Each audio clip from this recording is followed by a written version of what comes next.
আসসালামু আলাইকুম আরহামতুল্লাহি বরকাতুহু। আমার আরিফিন আকাশ কোরআন সায়েন্সে ইউটিউব চ্যানেলের পক্ষ থেকে আমি আপনাদের জানাচ্ছি শুভেচ্ছা এবং অভিনন্দন। আমি আজকে সূরা বাকারার 6 এবং 7 নম্বর আয়াত নিয়ে আলোচনা করব। তো 6 নম্বর এবং 7 নম্বর আয়াতের বৈজ্ঞানিক নিদর্শন, গাণিতিক নিদর্শন, তথ্য প্রযুক্তি, বর্তমান তথ্য প্রযুক্তি, ভবিষ্যৎ তথ্য প্রযুক্তি, সেই সাথে C++ প্রোগ্রাম দেখাবো দুইটা আয়াতের, এবং নতুন একটা বিষয় অ্যাড করেছি, সেটা হলো ভলফ্রেম ম্যাথমেটিকার কিছু কোডও আপনাদের সাথে শেয়ার করব। তো আসুন আমরা সূরা বাকারার 6 নম্বর আয়াত নিয়ে একটু কথা বলি। সূরা বাকারা আয়াত 6 আরবি। মহান রব্বুল আলামিন এই আয়াতে বলেছেন, ইন্নাল্লাযীনা কাফারু সাওয়াউন আলাইহিম আ আনজারতাহুম আম লাম তুনজিরহুম লা ইউমিনুন। অর্থ, নিশ্চয় যারা কুফরি করেছে, মানে সত্য গোপন করেছে, আপনি তাদেরকে সতর্ক করুন বা না করুন, উভয়ই তাদের জন্য সমান, তারা ঈমান আনবে না। এটা হলো এই আয়াতের আরবি। তো আমি এর আগেও বলেছি যে আগের আয়াতগুলোর মতো বিস্তারিত তাহকিক আলোচনা করব না, সেক্ষেত্রে অনেক বড় হয়ে যায় ভিডিওগুলা। তো এখানে আমি মূল কয়েকটা শব্দের তাহকিক নিয়ে কথা বলবো, অর্থাৎ শব্দ অর্থ নিয়ে। ইন্না, এটা হলো নিশ্চয় বা দৃঢ়তা প্রকাশের জন্য ব্যবহৃত, অর্থাৎ মহান রব্বুল আলামিন ইন্না দিয়ে বলছেন নিশ্চয় আল্লাহ জিনা যাহারা কাফারু, অর্থাৎ কুফুরি করেছেন। কারণ কাফারু শব্দের অর্থ হলো কি? কুফুর। এই কাফারু শব্দটা এসেছে হলো কুফুর শব্দ থেকে এসেছে, যার আবিধানিক অর্থ হলো কোনো কিছু ঢেকে রাখা বা গোপন রাখা। এখানে সত্যকে জেনে বুঝে ঢেকে রাখাকে বোঝানো হয়েছে। অর্থাৎ কুফুর হলো সেই শব্দ যেটা মানুষ জানার পরেও অস্বীকার করে বা ঢেকে রাখে। আর সাওয়াউন মানে সমান বা অপরিবর্তনীয় অবস্থা, অর্থাৎ তাদের কোনো পরিবর্তন হবে না, যে শব্দটা আমরা ম্যাথমেটিক্সে বলতে পারি কনস্ট্যান্ট, যা কখনো পরিবর্তন হয় না। তো আসুন আমি আপনাদের সাথে আয়াতের ম্যাথমেটিকা কমান্ডটা একটু আলোচনা করি। তো আমি আগে থেকে আপনাদের জন্য ম্যাথমেটিকা কমান্ডটি লিখে রেখেছি এখানে। তো আমি এই কোডটি এখানে এই কোডটি শুরু থেকে শেষ পর্যন্ত আমি কপি করি। তারপর এটাকে আমি আমার ভলফ্রেম ম্যাথমেটিকা 13 ভার্সনে ওপেন করি। ভলফ্রেম ম্যাথমেটিকা 13 ভার্সনটি ওপেন হলে প্রথমে এরকম দেখে, আপনারা জানেন। এখান থেকে আমাদের নিউ ডকুমেন্টস নিতে হবে। এটাকে আমি আপনাদের দেখানোর জন্য একটু জুম করে নেই। তো এখানে আমি কোডটাকে পেস্ট করি। তো এই কোডটা লেখার পরে দেখেন, আমি যদি রেজাল্টের জন্য ইন্টার দেই, দেখেন আমি একটা গ্রাফ পেলাম। এই গ্রাফের এটা হলো ওয়াই অক্ষ, এটা হলো এক্স অক্ষ। আমি এক্স অক্ষ বরাবর এক্সের মান নিয়েছি, আর এক্সের মান বলতে বুঝেছি দাওয়া, অর্থাৎ দাওয়াত। আর ওয়াই অক্ষ বরাবর বুঝিয়েছি যে তাদের বিলিফ, অর্থাৎ আমরা যদি এক্সের মান যেটাই দেই, তাদের দাওয়াত আমরা যতই দেই, ওয়াই অক্ষ বরাবর তাদের এই বিশ্বাস পরিবর্তন হবে না, কনস্ট্যান্ট হয়ে থাকবে। এই আয়াতে মহান রব্বুল আলামিন এটাই বলেছেন যে কি দেখেন, যে নিশ্চয় যারা কুফরি করছে, মানে সত্য গোপন করে, আপনি মুহাম্মদ সাল্লাল্লাহু আলাইহি সাল্লামকে, অর্থাৎ আমাদের নবী হযরত মুহাম্মদ সাল্লাল্লাহু আলাইহি সাল্লামকে আল্লাহ রাব্বুল আলামিন বলতেছেন, আপনি তাদেরকে সতর্ক করুন বা না করুন, অর্থাৎ তাদেরকে যতই আপনি দাওয়াত দিন, উভয়ই তাদের জন্য সমান, তারা কখনোই ঈমান আনবে না, অর্থাৎ তাদের ভিতরে কোনো পরিবর্তন হবে না। এখন এই আয়াতের গাণিতিক নিদর্শনটা আমরা এখানে দেখলাম। কি বললাম যে গাণিতিক নিদর্শন হলো কি, যে গণিতের ভাষায় এটি একটি কনস্ট্যান্ট ফাংশন। এখানে ইনপুট বা সতর্ক করা বা না করা, অর্থাৎ ইনপুট হিসাবে আমরা তাদেরকে সতর্ক করতেছি, যাই হোক না কেন আউটপুট অর্থাৎ ঈমান আর সবসময় কি থাকবে, একই থাকবে। তাহলে একে আমরা ম্যাথমেটিক্যালি লিখতে পারি F of X is equal to C. এখানে এক্স হলো আমি দাওয়াত বুঝিয়েছি, আর সি হলো কি তার আউটপুট, অর্থাৎ কনস্ট্যান্ট, এটা কুফরি। তার মানে আমি এখানে কি দেখলাম, আমরা দেখলাম এখানে এক্স অক্ষের মান, অর্থাৎ এক্স এর মান আমরা যতই দেই, তার ওয়াই অক্ষ বরাবর তার কোনো পরিবর্তন নেই। এই আয়াতের বিজ্ঞানের নিদর্শন, নিউরোপ্লাস্টিসিটি অ্যান্ড কগনিটিভ বায়াস। মনোবিজ্ঞানে একে বলা হয় এক্সট্রিম কনফার্মেশন বায়াস। যখন একজন মানুষ কোনো মিথ্যাকে সত্যি হিসেবে বারবার গ্রহণ করে, তখন তার মস্তিষ্কের নিউরাল পাথওয়ে এমনভাবে তৈরি হয় যে সে নতুন কোনো সত্য তত্ত্ব গ্রহণ করার ক্ষমতা হারিয়ে ফেলে। এটি মস্তিষ্কের এক ধরনের রিজিড অবস্থা, অর্থাৎ সে তার মস্তিষ্কে যখন সে মিথ্যাকে বারবার সত্যি হিসাবে গ্রহণ করে নেয়, তখন তার মস্তিষ্কে সত্য কোনো কিছু আসলে সেটা সে গ্রহণ করতে পারে না। বর্তমান প্রযুক্তি ইনপুট ইন্ডিপেন্ডেন্স। সফটওয়্যার ইঞ্জিনিয়ারিংয়ের ভাষায় একে বলা হয় ডেড কোড, বা এমন একটি সিস্টেম যা বাইরে কোনো সিগন্যালে রেসপন্স করে না। যেমন একটি সেন্সর যদি নষ্ট হয়ে যায়, তবে বাইরে আগুন লাগুক বা না লাগুক সে সবসময় কি অফ স্ট্যাটাসই দেখাবে। ভবিষ্যৎ প্রযুক্তি এআই ওভারফিটিং। ভবিষ্যতে এআই মডেলে যখন ওভারফিটিং ঘটে, তখন মডেলটি কেবল পুরনো ডাটা অনুযায়ী চলে এবং নতুন কোনো ভ্যালিড ডাটা গ্রহণ করে নিজেকে আপডেট করতে পারে না। ভবিষ্যৎ মডেলের এআই যখন এআই তৈরি হবে, এই ধরনের এআই তৈরি হবে যে ওভারফিটিং ঘটবে, অর্থাৎ ওদের ভিতরে ভবিষ্যতের এআই মডেলে যখন ওভারফিটিং ঘটবে, তখন মডেলটি কেবল পুরনো ডাটা অনুযায়ী চলবে এবং নতুন কোনো ভ্যালিড ডাটা গ্রহণ করে নিজেকে আপডেট করতে আর পারবে না। আরেকটি সেই বৌদ্ধিক স্থবিরতার চূড়ান্ত রূপ, অর্থাৎ পুরনো ডাটা অনুসারে সে কাজ করবে, নতুন যতই আমি সত্য বা ভ্যালিড ডাটা দেই তখন এআইটি বা এই রোবোটিক্স কাজ করবে না। দেখেন এআইতের আমরা যদি সিকোয়েন্স অ্যানালাইসিস করি, যদি আগে কুফুরির কথা বলা হয়েছে, তারপরে সতর্ক করার কথা বলা হয়েছে, আলহামদুলিল্লাহ। যদি আগে সতর্ক করার কথা বলা হতো তবে লজিকটি দুর্বল হতো, কারণ আগে তাদের ভিতরে একটা স্টেট বা অবস্থা নির্ধারিত হয়েছে, যার ফলে বাইরের দাওয়াত নিষ্ক্রিয় হয়ে গেছে। যদি উল্টাভাবে বলা হতো তাহলে কি এই আয়াতটার লজিক অনেকটাই দুর্বল হয়ে যেত। মহান রব্বুল আলামিন ঠিক ফ্রিকোয়েন্সি বা অর্ডার ঠিক রেখেছেন, আলহামদুলিল্লাহ। তো এই আয়াতটার আমরা আসুন একটু C++ প্রোগ্রামটা দেখি। আমি আপনাদের জন্য C++ প্রোগ্রামটাও আগে থেকেই 6 নম্বর আয়াতে লিখে রেখেছি। এখন আমরা এখান থেকে এই প্রোগ্রামের এখান থেকে এটুকুন পর্যন্ত আমরা কপি করি।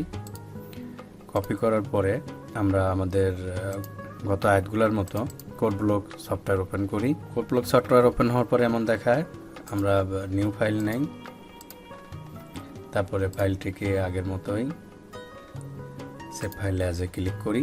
আমরা একটা নাম দেই সূরা বাকারাকে আমরা BK6 আর ডট এক্সটেনশন আমরা জানি CPP দিতে হয়। এবার সেভ অ্যাজ, এখানে আমরা পুরো কোডটা পেস্ট করি। আমরা এডিটে গিয়ে পেস্ট করি, দেখেন আমার পুরো কোডটা এখানে পেস্ট হয়ে গেছে। এখন আমি যদি এটাকে বিল করি, তো আমাকে এখানে দেখাচ্ছে কি বিল ফিনিশড, 0 এরর্স, 0 ওয়ার্নিং। তো এরপরে আমাদের কি করতে হবে, এটাকে বিল্ড অ্যান্ড রান করতে হবে। বিল্ড অ্যান্ড রান করলে আউটপুট হিসেবে কি দেখাচ্ছে, স্টেট যে সাওয়ান, এটা constant, belief status will not change.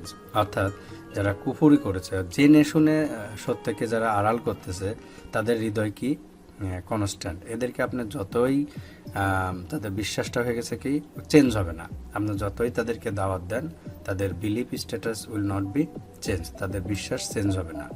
আমি এই প্রোগ্রামটাকে জাস্ট কোরআনের আয়াতের কি স্ট্যাটাস দেয় সেই অনুসারে আমি প্রোগ্রামগুলোকে লিখেছি। আপনারা এটাকে পুশ করে আপনাদের C++-এ রান করে দেখবেন। এখানে যে বিষয়গুলো প্রত্যেকটি লাইনে বলেছি তা ব্যাখ্যা করতে গেলে সময় লাগবে, ভিডিওগুলো বড় হয়ে যাবে, সেগুলো আমি ব্যাখ্যা করতেছি না। তো এটাই হলো সূরা বাকারার 6 নম্বর আয়াতের C++ প্রোগ্রাম। এখন আমরা সূরা বাকারার 7 নম্বর আয়াতটি নিয়ে কথা বলবো। সূরা আল বাকারা আয়াত 7 আরবি। এখানে মহান রব্বুল আলামিন বলেছেন, ফাতামাল্লাহু আলা কুলুবিহিম ওয়া আলা সামিইহিম ওয়া আলা আবসারিহিম গিশাওয়াতুন ওয়ালাহুম আযাবুন আযীম। অর্থ, এই আয়াতের অর্থ হলো আল্লাহ তাদের অন্তরে এবং তাদের কানে মোহর মেরে দিয়েছে এবং তাদের চোখের উপর আবরণ পড়েছে আর তাদের জন্য রয়েছে মহাশাস্তি। এই আয়াতের কয়েকটা যদি আমরা শব্দের অর্থ দেখতে চাই, তাহকিক দেখতে চাই, যে খতামা মানে হলো কি মোহর মারা বা ছিল গালা করা, এটি একটি একমুখী প্রক্রিয়া, ওয়ান ওয়ে প্রসেস, অর্থাৎ মহান রব্বুল আলামিনই এটাকে মোহর মেরে দিয়েছেন এবং যদি তিনি চান তবেই তিনি তার সেই মোহর বা ছিল গালা উঠিয়ে ফেলতে পারবেন। এটা হলো একমুখী, অন্য কেউ এটা পারবেন না।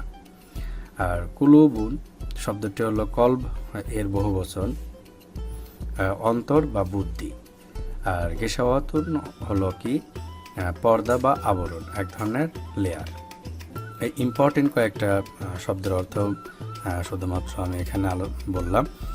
তো গাণিতিক নিদর্শন, এই আয়াতের গাণিতিক নিদর্শন কি দেখতে পাই?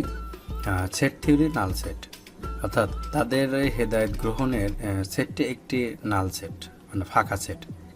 কারণ তাদের কানে ও অন্তরে মোহর থাকার অর্থ হলো তত্ত্বের প্রবেশদ্বার গাণিতিকভাবে বন্ধ, মানে কোনো তথ্যই তাদের অন্তরে ঢুকতেছে না। তো আমরা এইটাকেও যদি আমরা একটু ম্যাথমেটিক্যাল কমান্ড আকারে একটু দেখি, তো দেখেন তো কেমন হয়। আমরা যদি এই কোডটুকুন সম্পূর্ণ কপি করি, কপি এবং আগের কোডের মতোই ম্যাথমেটিকায় গিয়ে আমরা পেস্ট করি, এ হলো আমাদের কোড।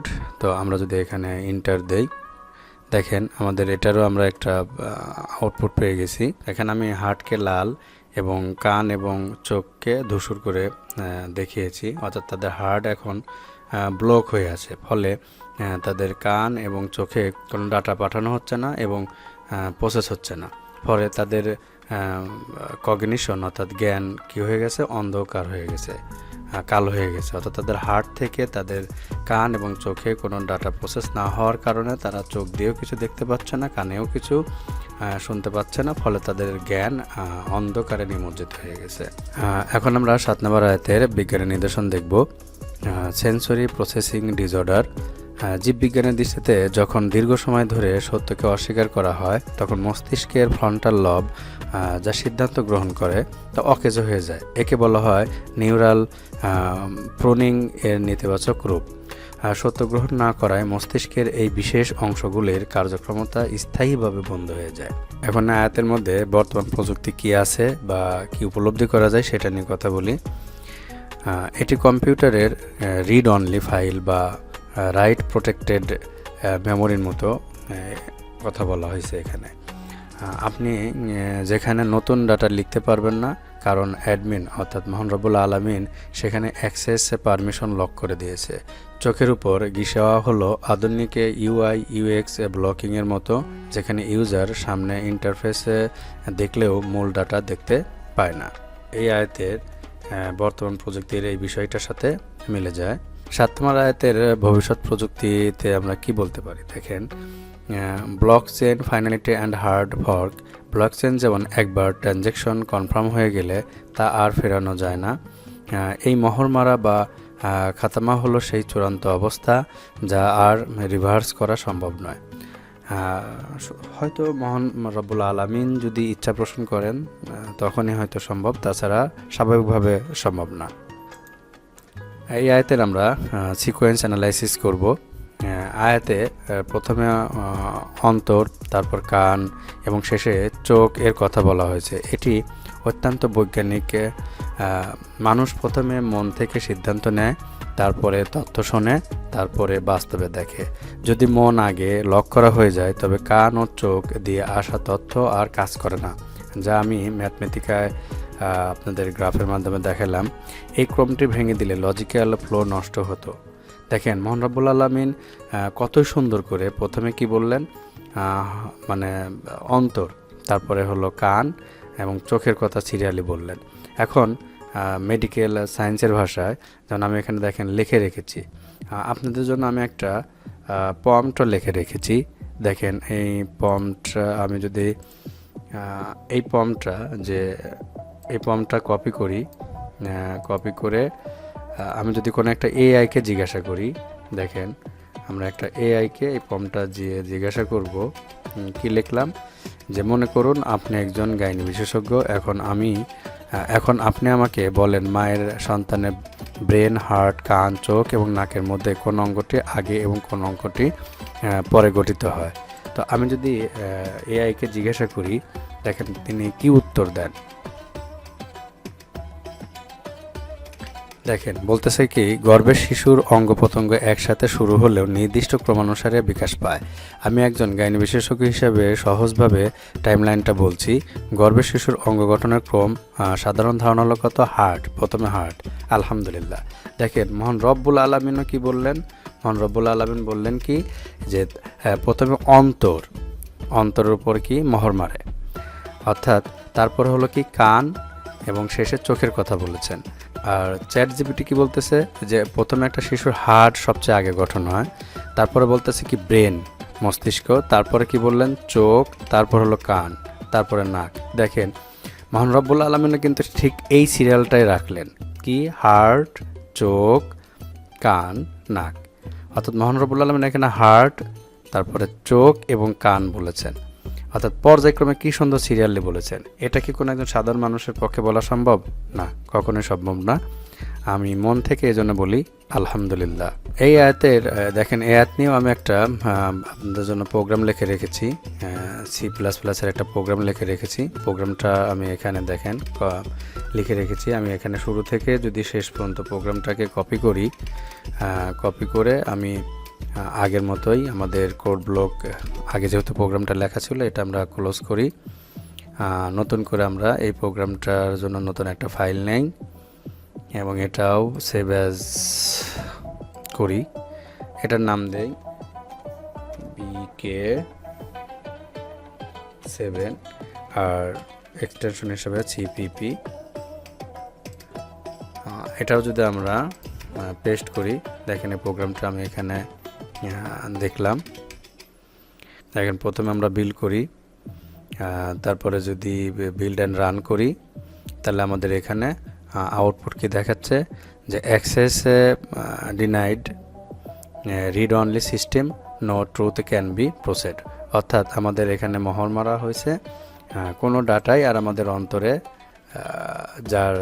যাদের অন্তরের উপর মহান রব্বুল আলামিন মোহর মেরে দিয়েছেন, চোখের উপর পর্দা ফেলে দিয়েছেন, তাদের অন্তরে আর কোনো ট্রুথ, সত্য আর প্রসেস হতে পারবে না। এই প্রোগ্রাম দিয়েই আমরা C++ প্রোগ্রাম দিয়ে আমি এটা কানেক্ট করার চেষ্টা করেছি। এখানে পুরা প্রোগ্রাম লেখা আছে, আপনারা প্রত্যেকটা লাইন তুলে নিয়ে আবার C++-এ রান করে দেখবেন। আমি প্রত্যেকটা লাইনের ব্যাখ্যা এখন এই মুহূর্তে করতেছি না, ভিডিওটির ছোট করার স্বার্থে। তো এই ছিল আমাদের C++-এর 7 নম্বর আয়াতের C++ প্রোগ্রাম।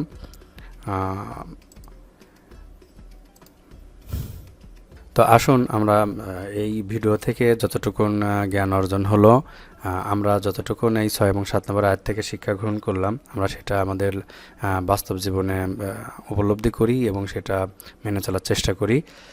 দেখি 6 নম্বর আয়াতের একবারে সর্বশেষ আমরা একসঙ্গে দেখি মহান রব্বুল আলামিন কি বলেছেন। ইন্নাল্লাযিনা কাফারু সাওয়াউন আলাইহিম আনজারতাহুম আম লাম তুনজিরহুম লা ইউমিনুন। নিশ্চয় যারা কুফরি করেছে তুমি তাদেরকে সতর্ক করো কিংবা না করো, উভয় তাদের জন্য বরাবর একই, তারা ঈমান আনবে না। অর্থাৎ আমরা যেন কোনো অবস্থাতেই মহান রব্বুল আলামিনের সাথে আমরা কুফরি না করে ফেলি, তাতে আমাদের অন্তরে এমন অবস্থা হয়ে যাবে আমাদের ঈমান আনা খুবই কষ্টকর হয়ে যাবে। আর এর পরিপ্রেক্ষিতে 7 নম্বর আয়াতে মহান রব্বুল আলামিন বলতেছে যে তাদের অন্তরে এবং তাদের কানে মোহর লাগিয়ে দিয়েছি এবং তাদের চোখসমূহের উপর রয়েছে পর্দা, আর তাদের জন্য রয়েছে মহা আযাব। অর্থাৎ আমরা যদি কুফরি করি তাহলে মহান রব্বুল আলামিন আমাদের অন্তরের উপরে এবং কানের উপর মোহর লাগিয়ে দিবেন এবং তা চোখের উপর পর্দা ফেলে দিবেন, আর সেই কারণে আমরা সত্যকে আর দেখতে পাবো না, সত্য উপলব্ধি করতে পারবো না, সত্য বুঝতে পারবো না, আর আমরা মহা আযাবে পতিত হব। তো আমরা সবসময় যেন কুফর থেকে বেঁচে থাকতে পারি, সবার জন্য এই দোয়া করি। আপনারাও আমার জন্য দোয়া করবেন। আমার পরবর্তী ভিডিও দেখার আমন্ত্রণ জানিয়ে আজকে এখানে শেষ করছি। আল্লাহ হাফেজ।